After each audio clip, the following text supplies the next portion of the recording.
আজি আমি আহিছোঁ বৰকলা সমষ্টিৰ এটা গাঁও ৰামপুৰ আৰু ছোটৰামপুৰ আৰু নাজিৰবন্দৰ এটা সংযোগ স্থল, যি স্থলত ৰাতিপুৱাকৈ গাঁৱৰ মানুহ দলু অঞ্চলত যায়, স্কুল আৰু কলেজ যি ঠাই যাব, এই এই নদীখন পাৰ হৈ যাবলৈ তেওঁলোকৰ কাম কৰিব লাগে।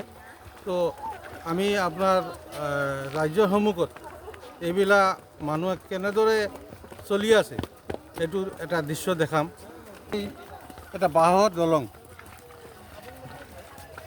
চাওক আপুনি, এটা বাঁহৰ দলং কেনেদৰে মানুহজন পাৰ হৈ আছে। আপুনি ক'ত গৈছিলে? এই ৰাস্তাটো আপোনালোকৰ মেইন ৰাস্তা, গাঁৱলীয়া রাস্তা মানে এই রাস্তা অনেক মানুষ আছে এই জায়গার মধ্যে। তো স্কুলে যাওয়া লাগে এই রাস্তা দিয়ে যাওয়া যায়। এই রাস্তা হইলো শর্ট, মানে ডলু এইখান থেকে বেশি দূর না, ডলু মানে নিয়ারেস্ট 1 কিলোমিটার গেলেই ডলু। আচ্ছা, তো যাতায়াতটা এই ব্রিজের উপরে দিই? হ্যাঁ, যাতায়াত এই যে বর্ষা মাসে মানে আসা যাওয়া হয় না, কেটে নদীর ভরা জল থাকে। তো আপনারা কি তো এটার একটা ব্রিজ দিলে মোটামুটি মানুষের ব্রিজ দিলে অনেক ভালো হইব। আর আমরা যেটা আমরা ডলু হইয়া যাই গেলে অনেক দূর ঘুরতে লাগে। এদিকে হইলে গেলে আমরা স্কুলকে বাচ্চারা সাইকেল দিয়েও যাওয়া আওয়া করতে পারবো। তো বর্তমানে এই ব্যাপারে কোনো মন্ত্রী বা আপনার বিধায়ক তারারে কোনো নমুনা দাবি দেওয়া হয়েছে? দাবি দেওয়া হয়েছে না, তো মানে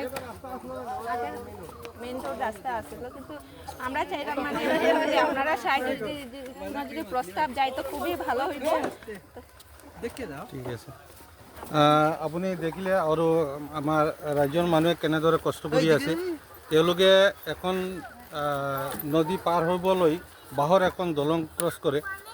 কেতিয়াবা সৰু ল'ৰা ছোৱালী স্কুললৈ যাৱাৰ সময়ত তেওঁলোকে দুৰ্ঘটনাৰ শিকাৰ হৈ যায়। তো আপোনাক আমি দেখাইছোঁ, দেখক।